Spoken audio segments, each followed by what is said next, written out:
നമസ്കാരം. സകലമാന കേരളത്തിലേക്ക് സ്വാഗതം. പ്രധാന വാർത്തകൾ നോക്കാം.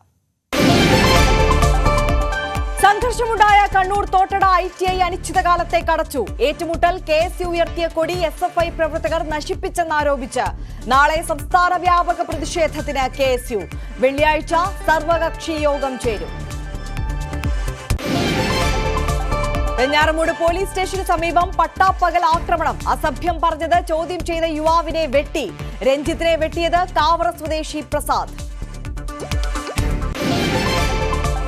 ആലുവയിൽ ഭിന്നശേഷിക്കാരനോട് കടയുടമയുടെ ക്രൂരത. മദ്യലഹരിയിലെത്തി കട തല്ലിത്തകർത്തു. സാധന സാമഗ്രികൾ വലിച്ചെറിഞ്ഞെന്നും പരാതി. ചെങ്ങമനാട് പോലീസ് അന്വേഷണം തുടങ്ങി.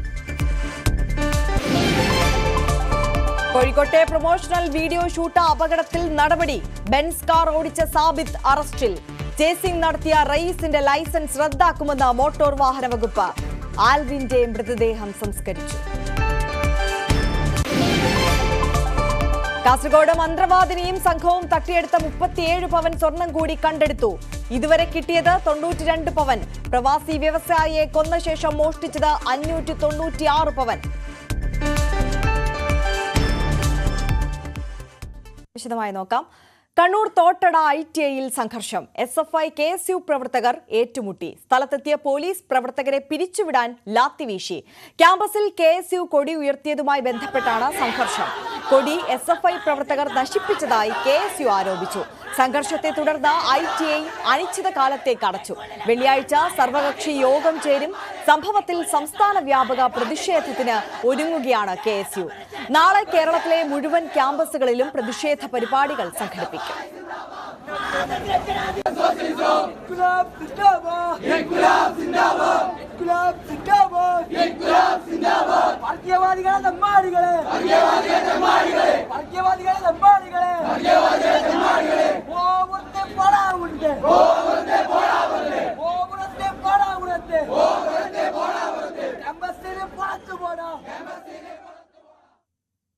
വെഞ്ഞാറമൂട്ടിൽ സംഘർഷം. പട്ടാപ്പകൽ ഗൃഹനാഥന് വെട്ടേറ്റു.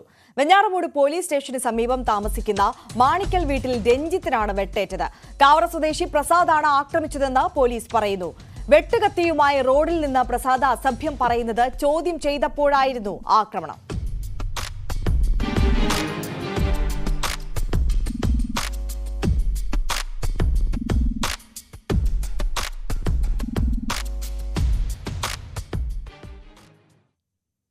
ആലുവയിൽ ഭിന്നശേഷിക്കാരനെതിരെ കടയുടമയുടെ ക്രൂരത. അത്താണിയിൽ മീൻ കച്ചവടം നടത്തി വന്നിരുന്ന സുരേഷിന്റെ കട ഉടമ തല്ലി തകർത്തു. ഇന്നലെ വൈകുന്നേരമായിരുന്നു സംഭവം.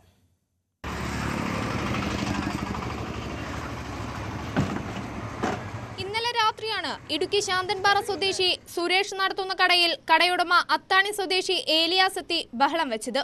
മദ്യലഹരിയിലായിരുന്ന ഏലിയാസ് കട തല്ലി തകർക്കുകയും കടയിലെ സാധന സാമഗ്രികൾ വലിച്ചെറിയുകയും ചെയ്തു.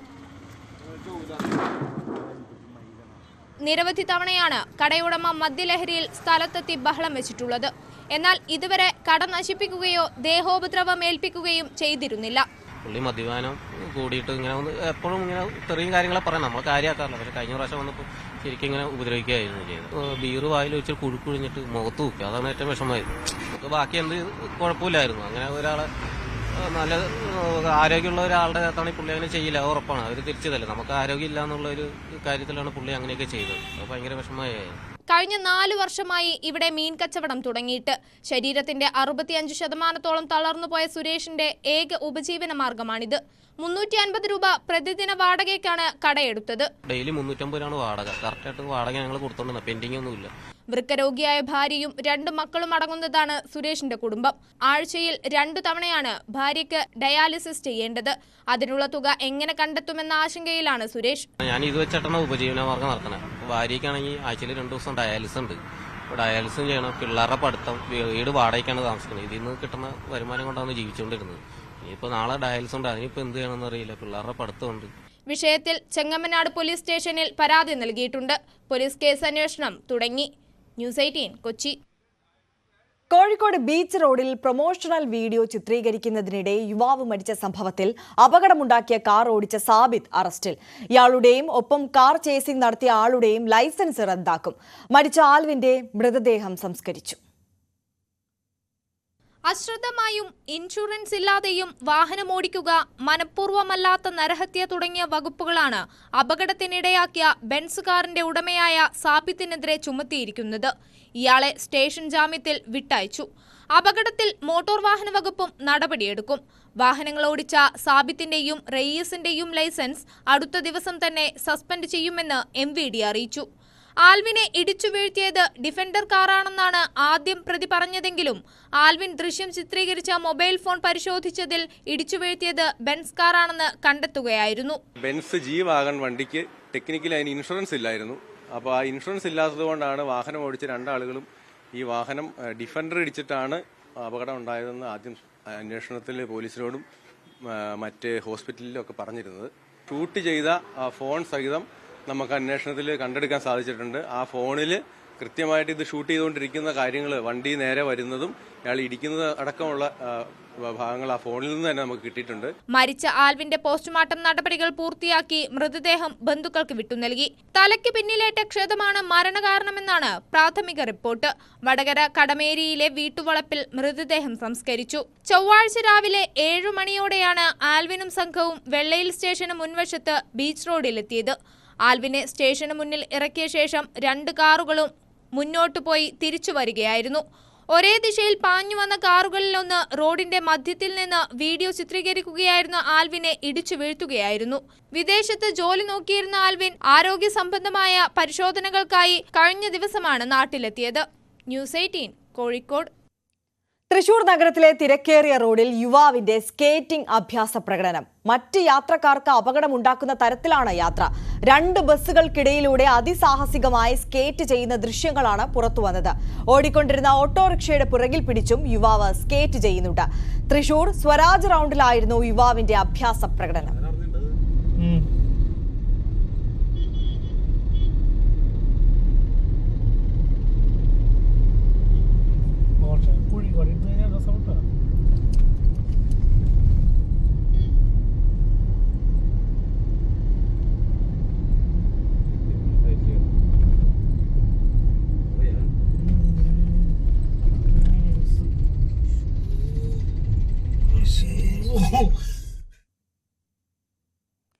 കാസർകോട്ടെ പ്രവാസി വ്യവസായിയുടെ കൊലപാതകത്തിൽ മന്ത്രവാദിനിയും സംഘവും തട്ടിയെടുത്ത 37 പവൻ കൂടി കണ്ടെടുത്തു.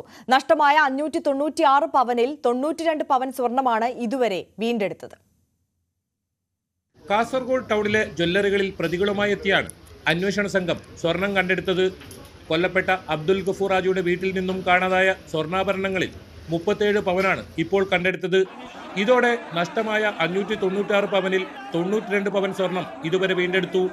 ഒന്നാം പ്രതിയും മന്ത്രവാദിനിയുമായ ജിന്നുമ്മയുടെ ഭർത്താവ് TM ഉബൈസ് സഹകരണ സംഘത്തിൽ പണയപ്പെടുത്തിയ 11 പവൻ സ്വർണം തിരിച്ചു കിട്ടാൻ അന്വേഷണ സംഘം നോട്ടീസ് നൽകി.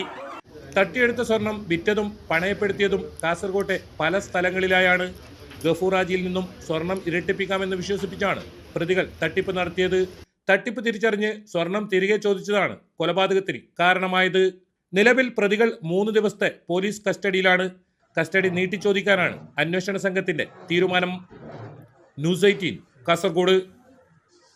കൊട്ടാരക്കര താലൂക്ക് ആശുപത്രിയിൽ മൃതദേഹം സൂക്ഷിക്കുന്നതിന് വേണ്ടി നൽകുന്ന തുകയിൽ തട്ടിപ്പ് നടത്തിയതായി പരാതി. സംഭവത്തിൽ ഒരു ജീവനക്കാരനെ പുറത്താക്കി. 1.5 ലക്ഷത്തിലധികം രൂപയുടെ തട്ടിപ്പ് പ്രാഥമിക അന്വേഷണത്തിൽ വ്യക്തമായതായി ആശുപത്രി സൂപ്രണ്ട് അറിയിച്ചു. കൊട്ടാരക്കര താലൂക്ക് ആശുപത്രിയിൽ ഒരു ദിവസം മൃതദേഹം സൂക്ഷിക്കുവാൻ 500 രൂപയാണ് ഫീസ്. എന്നാൽ മോർച്ചറി രജിസ്റ്ററിൽ കണക്കുകൾ കൃത്യമായി രേഖപ്പെടുത്തിയിരുന്നില്ല. ഇതിൽ സംശയം തോന്നിയ ആശുപത്രി സൂപ്രണ്ട് നടത്തിയ പരിശോധനയിലാണ് തട്ടിപ്പ് കണ്ടെത്തിയത്. വ്യാജ റെസിപ്റ്റും രജിസ്റ്ററും ജീവനക്കാരൻ ഉപയോഗിച്ചിരുന്നതായി അന്വേഷണത്തിൽ കണ്ടെത്തി. ആശുപത്രി അധികൃതർ കൃത്യമായ പരിശോധനയോ ഓഡിറ്റോ നടത്താത്തതാണ് തട്ടിപ്പിന് കാരണമെന്ന് BJP ആരോപിച്ചു. ആശുപത്രിയുടെ നവീകരണ പ്രവർത്തനങ്ങൾ നടന്നുവരുന്നതിനാൽ താൽക്കാലിക ഷെഡിലാണ് മോർച്ചറിയുടെ പ്രവർത്തനം.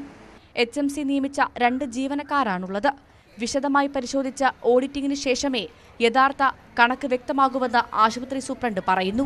ന്യൂസ് 18 കൊട്ടാരക്കര. പട്ടാമ്പിയിൽ പൊതു ശ്മശാനത്തിനായി ഭരണാനുമതി.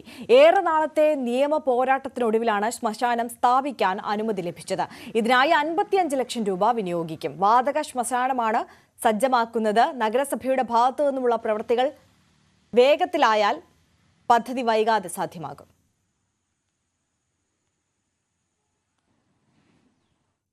വാടാനപ്പള്ളിയിൽ തെരുവ് നായ ശല്യത്തെ തുടർന്ന് സൈക്കിളിൽ നിന്ന് വീണ് വിദ്യാർത്ഥിക്ക് ഗുരുതര പരിക്ക്.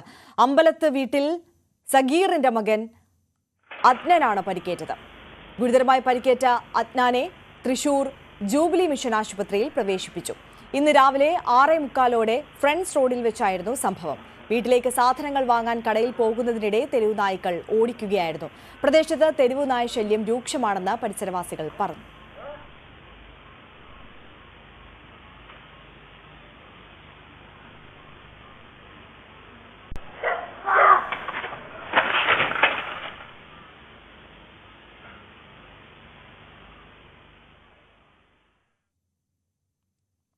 തൃശൂർ വെള്ളിക്കുളങ്ങരയിൽ കാട്ടാന ആക്രമണത്തിൽ ആദിവാസി സ്ത്രീ കൊല്ലപ്പെട്ടു. ശാസ്താംപൂവം സ്വദേശി മീനാക്ഷിയാണ് മരിച്ചത്. 2 ദിവസമായി ഇവരെ കാണാനില്ലായിരുന്നു. തിരച്ചിലിനൊടുവിൽ വനമേഖലയിൽ നിന്നാണ് ഇവരെ മരിച്ച നിലയിൽ കണ്ടെത്തിയത്. കാട്ടാനയുടെ ചവിട്ടേറ്റതാണ് മരണകാരണമെന്ന് വനംവകുപ്പ് സ്ഥിരീകരിച്ചു. മീനാക്ഷിയുടെ മരണത്തിന്റെ ഞെട്ടലിലാണ് കുടുംബം. വനവിഭവങ്ങൾ ശേഖരിക്കാൻ വനത്തിനുള്ളിലേക്ക് പോകുമ്പോൾ വന്യമൃഗങ്ങളുടെ ആക്രമണം പതിവാണെന്നും കുടുംബം പറയുന്നു. തൃശൂർ വെള്ളിക്കുളങ്ങര ആനയുടെ ആക്രമണത്തിൽ കൊല്ലപ്പെട്ട മീനാക്ഷിയുടെ വീട്ടിലാണ് നമ്മളിപ്പോൾ ഉള്ളത്. നമുക്ക് അവർ കുടുംബാംഗങ്ങളോട് തന്നെ ചോദിച്ചു നോക്കാം. അമ്മ, മീനാക്ഷി അമ്മേനെ ഇപ്പോൾ കാണാതായിട്ട് ഇപ്പോൾ എത്ര ദിവസമായിരുന്നു? 4 ദിവസമായി. 4 ദിവസം. 4 ദിവസം തിന്നാണ്ട് കുടിയാണ്ട് വെള്ളം കുടിയാണ്ട് ചായ കുടിയാണ്ട് മുറുക്കാണ്ട് പിടിയാണ്ട് ആള് പോയി കൊല്ലപ്പെട്ടു പോയി. ഇതിന് മുമ്പ് ഇങ്ങനെ കാട്ടിലേക്ക് അങ്ങനെ മുമ്പ് പോയിട്ടുണ്ടോ? ആളെ എപ്പോഴും പോകുന്നുണ്ട്. ഏകദേശം എത്ര വയസ്സുണ്ട് കറക്റ്റ്? വയസ്സായി. എത്ര വയസ്സുണ്ടാവും? 10-70. 70 ഉണ്ടാവും. അപ്പൊ ഈ പ്രായത്തിലും കാട്ടിലേക്ക് ഒറ്റയ്ക്ക് പോകാറുണ്ട്? ഞാനും ഒറ്റക്ക് തന്നെ പോയിട്ട് ഇഞ്ചി പറിച്ച് വരും, ചെണ്ണക്കുവ പറിച്ച് വരും, ഓല പറിച്ച് വരും, പാടത്തേക്ക് കുത്തി വരും. അങ്ങനെ എൻ്റെ ജീവിതം. മക്കളുണ്ട്, 4 മക്കള് ഒക്കെ കല്യാണം കഴിച്ചു. അല്ലേ, ഈ ഇങ്ങനെ പോകുമ്പോൾ ഇതിനു മുമ്പ് ആനകളെ വല്ലതും കണ്ടിട്ടുണ്ടോ? ആനയെ കാണും. നമ്മൾ കണ്ടാലും നമ്മൾ ആനയെ നമ്മൾ കല്ലെടുത്ത് വീക്കില്ലല്ലോ. നമ്മുടെ മര്യാദക്ക് നമ്മൾ തിരിഞ്ഞു പോകുള്ളൂ. ഞങ്ങളുടെ പുരുഷത്തിന് വേണ്ടി ഞങ്ങൾ കാട്ടിൻ്റെ ഉള്ളിൽ വനത്തിൽ ഞങ്ങൾ നിന്ന് കഷ്ടപ്പെടുകയാണെന്ന് പറഞ്ഞ് ഒച്ച എടുത്ത് കഴിഞ്ഞാൽ ഞങ്ങൾ ഇന്നലെ പോയ സ്ഥലത്തിൽ തന്നെ ഞങ്ങൾ ചണക്കുവ പറിക്കാൻ പോയപ്പോൾ തന്നെ ആനയെ കണ്ടു. ആനയെ കണ്ടപ്പോൾ ഞങ്ങൾ പറഞ്ഞു, ഞാൻ ഒച്ച എടുത്തു, മോളെ അങ്ങോട്ട് താഴേക്ക് പോകണ്ട, നിങ്ങളുടെ നമുക്ക് വേഗം നമുക്ക് കുത്തിക്കൊണ്ട് നമുക്ക് പോവാം, 3 മണിയായി, നമുക്ക് ഇഞ്ചി വെട്ടിക്കഴിഞ്ഞിട്ട് നമുക്ക് പോവാം മോളെ എന്ന് പറഞ്ഞ് മരുമോളെ കൂട്ടിക്കൊണ്ട് ഞങ്ങൾ വന്നു. ഈ എങ്ങനെ ഇപ്പോൾ മീനാക്ഷിയമ്മ കൊല്ലപ്പെട്ടത് എങ്ങനെ അറിഞ്ഞത്?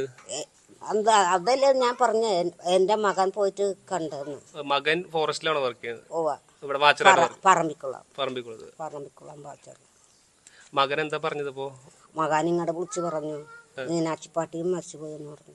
ആന ചവിട്ടിയിട്ടാണോ മരിച്ചതെന്നാണോ? അങ്ങനെയൊക്കെ പറഞ്ഞു. അപ്പം എൻ്റെ കണ്ണിൽ കൂടി വെള്ളം വന്ന് കരഞ്ഞ് വിഷമിച്ചിട്ട് ഒരു കാര്യമില്ലല്ലോ. വന്നത് വന്നു, സംഭവിച്ചത് സംഭവിച്ചു.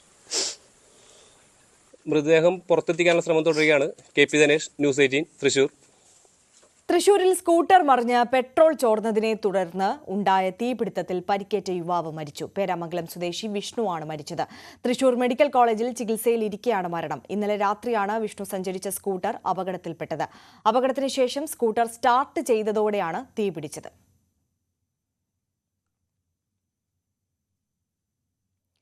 കണ്ണൂർ ചെറുപുഴയിൽ ടിപ്പറിനും പിക്കപ്പ് ജീപ്പിനും ഇടയിൽപ്പെട്ട പിക്കപ്പ് ജീപ്പ് ഡ്രൈവർ മരിച്ചു. ചെറുപുഴ ടൗണിലെ ഡ്രൈവറായ ബലരാമനാണ് മരിച്ചത്. പിക്കപ്പ് ജീപ്പിലേക്ക് സാധനം കയറ്റുന്നതിനിടെ പുറകോട്ട് വന്ന ടിപ്പർ ഇടിച്ചാണ് അപകടം. ഉടൻ തന്നെ പരിയാരം മെഡിക്കൽ കോളേജ് ആശുപത്രിയിൽ എത്തിച്ചെങ്കിലും ജീവൻ രക്ഷിക്കാനായില്ല. കോഴിക്കോട് കാരശ്ശേരിയിൽ ലോറി മറിഞ്ഞ് അപകടം. കരിങ്കല്ലുമായി വന്ന മിനി ലോറിയാണ് മറിഞ്ഞത്. ഉച്ചയ്ക്ക് 12 മണിയോടെയാണ് അപകടം. ഡ്രൈവർക്ക് നിസ്സാര പരിക്കുപറ്റി.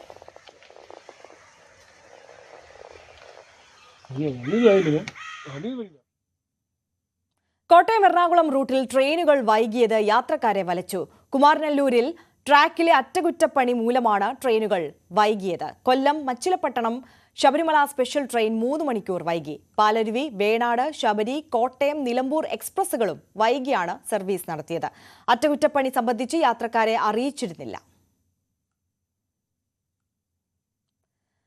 വീടുകളിൽ വെള്ളം കയറുന്നതിൽ കൊച്ചി താന്തോന്നി തുരുത്തുകാരുടെ സമരങ്ങൾക്ക് വർഷങ്ങളുടെ പഴക്കമുണ്ട്. അടിസ്ഥാന സൗകര്യങ്ങൾ ഒന്നുപോലും എത്താത്ത ഒരിടം. ജില്ലാ ഭരണകൂടത്തിന്റെ അവഗണനയോട് പ്രതിഷേധിക്കാതെ മറ്റു വഴിയില്ല ഈ തുരുത്ത് നിവാസികൾക്ക്.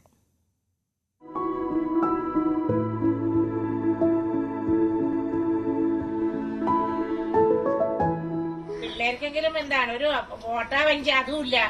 ഞങ്ങളെ ആയ കഷ്ടത്തിൽ എന്ന് വെച്ചാൽ ഞങ്ങളെ നരകിപ്പിച്ച് കൊല്ലിയാണ്. എന്തോരം ഇതാണ് മോളെ റോഡിലൊക്കെ കാണിച്ചിട്ടേക്കണത്. ആ നമ്മുടെ തെക്കേ ജാത്തിന്ന് ഇവിടെ മരം ടൈലും സാധനങ്ങളും ഒക്കെ ഒട്ടിച്ചിട്ടുണ്ട്. പക്ഷെ എത്രയും വേണ്ടല്ലോ ഞങ്ങൾക്കൊരു ഓട്ടോ വരാനുള്ളൊരു പാല ഇടിയാണെങ്കിൽ അതും ഞങ്ങൾക്കില്ല. ഒരു വാഹനം ഇല്ല. ഒരു വാഹനമുള്ളത് വല്ലപ്പോഴൊക്കെയാണ്. മെട്രോ നഗരമെന്ന് അഭിമാനത്തോടെ നമ്മൾ വിളിക്കുന്ന കൊച്ചിയിൽ ജീവിക്കുന്നവരാണ് ഇവരും.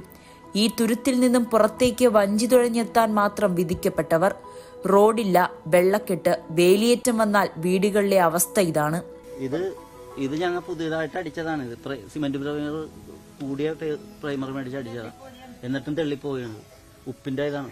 വെള്ളം ഇത്രയും പൊങ്ങും. തിരയുടെ അകത്ത് വരെ കയറും. ഇത്രയും പൊങ്ങി നിൽക്കും വെള്ളം. നല്ലൊരു റോഡോ പാലമോ ആശുപത്രിയോ ഒന്നും ഇവർക്ക് വേണ്ട. ആകെ ഒരു ആഗ്രഹം മാത്രം, മഴ പെയ്താലും വേലിയേറ്റം വന്നാലും വെള്ളം കയറാത്തൊരു വീട്. പണ്ടിനാണെന്ന് വെച്ചാൽ വീട്ടിൽ വെള്ളം കയറി ആകെ പ്രശ്നമായിട്ടിരിക്കണം. അതുകൊണ്ടാണ് അത്രയും ഗതികെട്ടിട്ടാണ് ഞങ്ങൾ ഇങ്ങോട്ടേക്ക് വന്നത്. നിൽക്കാൻ പറ്റില്ല, അവിടെ ഒട്ടും നിൽക്കാൻ പറ്റില്ല. വീടിൻ്റെ അകത്ത് ചെളി എല്ലാം വന്നു. അവിടെ ഒന്ന് നിന്ന് ഫുഡ് ഉണ്ടാക്കാൻ പോലും പറ്റണില്ല വീട്ടുകാർക്ക്. പുറത്തുനിന്ന് എത്രയെന്ന് വെച്ചാൽ പുറത്ത് ഞങ്ങൾ അത്രയും കാശുകാരൊന്നുമല്ല. ഔട്ടർ ബണ്ട് നിർമ്മിച്ചു നൽകാമെന്ന് കളക്ടറും ഗോശ്രീ ഐലൻഡ് വികസന അതോറിറ്റിയും പലതവണ ഉറപ്പ് നൽകിയെങ്കിലും ഒന്നും നടന്നില്ല. 20 വർഷമായി ഇവിടെ താന്തോത്തുരുത്തേൽ വെള്ളം കയറാൻ തുടങ്ങിയത്. എന്നിട്ട് അതിൻ്റെ ഇടയ്ക്ക് ഞങ്ങൾ ഒരു പ്രാവശ്യം ഈ സ്കൂളിൽ വന്ന് ചാത്തിയത്ത് സ്കൂളിൽ വന്ന് കിടന്ന് 3 ദിവസം. ഇതും കഴിഞ്ഞ് ഇവിടെ വന്ന് 3 ദിവസം കിടന്ന് അന്തിപ്പാതിരത്ത്. അപ്പോൾ ഓരോ വർഷം ഇങ്ങനെ വരുമ്പോഴേക്കും കയറി കിടക്കുന്നതാണ്. പൊള്ളയായ വാഗ്ദാനങ്ങൾ പലതും ഉണ്ടായെങ്കിലും താന്തോണി തുരുത്തുകാർ ഇപ്പോഴും പ്രതീക്ഷയിലാണ്. ന്യൂസ് 18 കൊച്ചി. ശരണമന്ത്രമുഖരിതം സന്നിധാനം. ശബരീശ ദർശനം നിങ്ങൾക്കായി സമർപ്പിക്കുന്നത് മിൽമ ഗീ. വ്രതശുദ്ധിയുടെയും നന്മയുടെയും നാളുകൾ പരിശുദ്ധമാക്കാം മിൽമയ്ക്കൊപ്പം. കാനനക്ഷേത്രമായ ശബരിമലയിൽ ഓരോ ദിവസവും പ്രത്യക്ഷപ്പെടുന്ന പാമ്പുകളെ പിടികൂടാനുള്ള തിരക്കിലാണ് വനം വകുപ്പ് ഉദ്യോഗസ്ഥർ. ആൾത്തിരക്കിനിടയിൽ എവിടെയൊക്കെയാണ് ഇവർ എത്തുന്നത് എന്ന് യാതൊരു നിശ്ചയവുമില്ല. ശ്രീകോവിലിന് തൊട്ടടുത്ത് പ്രത്യക്ഷപ്പെട്ട ശംഖുവരയനെ പിടികൂടിയത് NDRF ഉദ്യോഗസ്ഥരാണ്.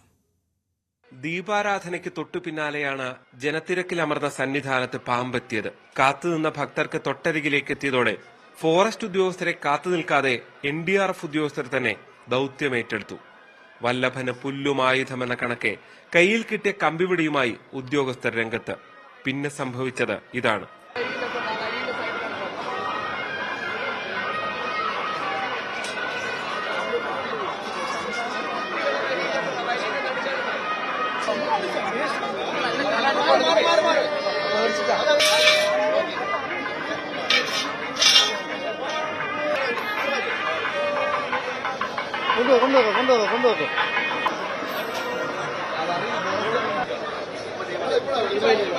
പക്ഷെ അവിടെ നിന്ന് ഞങ്ങൾ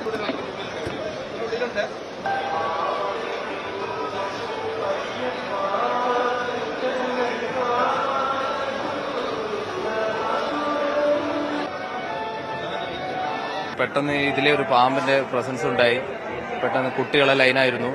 അപ്പോൾ പെട്ടെന്ന് പാമ്പിനെ കണ്ടപ്പോൾ എല്ലാവരും പാനിക്കായി, ഭക്തരൊക്കെ പാനിക്കായിക്കൊണ്ടിരുന്നു. അപ്പോൾ പെട്ടെന്ന് തന്നെ ഫോറസ്റ്റിനെ അറിയിച്ചു. അവർ പെട്ടെന്ന് തന്നെ റെസ്പോണ്ട് ചെയ്തു. പെട്ടെന്ന് എത്താമെന്ന് പറഞ്ഞു. പക്ഷേ അപ്പോഴത്തേക്ക് തന്നെ പാമ്പ് ഇതിന്റെ ഉള്ളിലേക്ക് കയറാൻ ശ്രമിച്ചുകൊണ്ടിരുന്നു. അപ്പോൾ പെട്ടെന്ന് തന്നെ വേറൊന്നും ചെയ്യാൻ ഒരു വഴിയില്ലായിരുന്നു. അപ്പോൾ തന്നെ പാമ്പിനെ എടുത്തു വടക്കേ നടവഴി പുറത്തോട്ട് കൊണ്ടുപോയായിരുന്നു ചെയ്തത്. വനം വകുപ്പ് ഉദ്യോഗസ്ഥരെത്തി പാമ്പിനെ ഏറ്റുവാങ്ങിയതോടെ അടുത്ത കോളെത്തി. ആയുർവേദ ആശുപത്രിയിൽ പാമ്പ് കയറി. സംഘം നേരെ അങ്ങോട്ട്.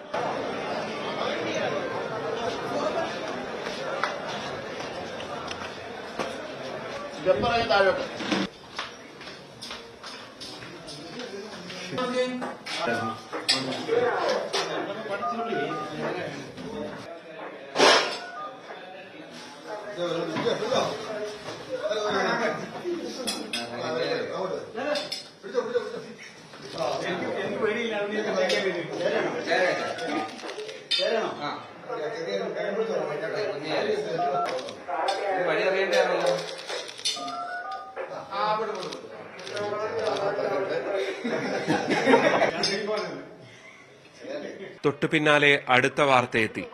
പമ്പയിലെ വനംവകുപ്പ് സംഘം രാജവെമ്പാലയെ പിടികൂടി. പമ്പ നീലിമല അടിവാരത്ത് കരിക്ക് വിൽക്കുന്ന സ്ഥാപനത്തിന് സമീപത്തു നിന്നുമാണ് പാമ്പിനെ പിടികൂടിയത്.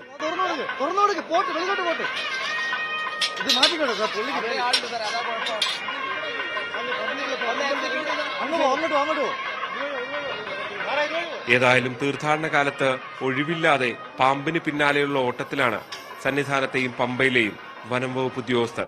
ഈ തിരക്കിനിടയിലേക്ക് ഇവരെങ്ങനെ വന്നു എന്നതാകും പെട്ടെന്നുണ്ടാകുന്ന ഒരു സംശയം. യഥാർത്ഥത്തിൽ ഇവർ വന്നതല്ല, ഇവർ ഇവിടെ തന്നെ ഉള്ളവരാണ്. ഇവരുടെ അടുത്തേക്കാണ് നമ്മൾ ഓരോരുത്തരും തീർത്ഥാടകരായി എത്തുന്നത്. ക്യാമറമാൻ ബിബിൻ മുരളിക്കൊപ്പം ജി ശ്രീജിത്ത്, ന്യൂസ് 18 സന്നിധാനം. ശബരീശ ദർശനം നിങ്ങൾക്കായി സമർപ്പിച്ചത് മിൽമാഗി. വ്രതശുദ്ധിയുടെയും നന്മയുടെയും നാളുകൾ പരിശുദ്ധമാക്കാം മിൽമയ്ക്കൊപ്പം. വിശാഖപട്ടണത്ത് വെച്ച് നടന്ന role ball junior south zone ചാമ്പ്യൻഷിപ്പിൽ കേരളം ചാമ്പ്യന്മാർ. കൊല്ലം റോൾ ബോൾ അസോസിയേഷന്റെ കീഴിൽ നിന്ന് 9 കുട്ടികൾ മത്സരത്തിൽ പങ്കെടുത്തു. ദിവേഷ് പലേച്ച, ടോണി നെറ്റോ എന്നിവരുടെ നേതൃത്വത്തിലായിരുന്നു പരിശീലനം. കൊല്ലം റെയിൽവേ സ്റ്റേഷനിൽ എത്തിച്ചേർന്ന ടീം അംഗങ്ങൾക്ക് സ്പോർട്സ് കൌൺസിലിന്റെ നേതൃത്വത്തിൽ സ്വീകരണം നൽകി. നോക്കാം ഇന്നത്തെ സ്വർണം വെള്ളി നിരക്കുകൾ. കവിത ഗോൾഡ് ആൻഡ് ഡയമണ്ട്സ് ഇന്നത്തെ സ്വർണം വെള്ളി നിരക്കുകൾ നിങ്ങൾക്കായി സമർപ്പിക്കുന്നത് Kavitha gold and diamonds. Choose your special. സ്വർണം 22 ക്യാരറ്റ് ഗ്രാമിന് 7295 രൂപ, പവന് 58,360 രൂപ. സ്വർണം 18 ക്യാരറ്റ് ഗ്രാമിന് 6015 രൂപ, പവന് 48,120 രൂപ. വെള്ളി ഗ്രാമിന് 101 രൂപ, കിലോഗ്രാമിന് 1,01,000 രൂപ. കവിത ഗോൾഡ് ആൻഡ് ഡയമണ്ട്സ് ഇന്നത്തെ സ്വർണം വെള്ളി നിരക്കുകൾ നിങ്ങൾക്കായി സമർപ്പിക്കുന്നത് Kavitha gold and diamonds. Choose your special. സകലമാന കേരളം പൂർണ്ണമാകുന്നു. ഇടവേളയ്ക്ക് ശേഷം കാണാം പ്രൈം ഡിബേറ്റ്. മഞ്ജുഷ് ഗോപാൽ എത്തും. നമസ്കാരം.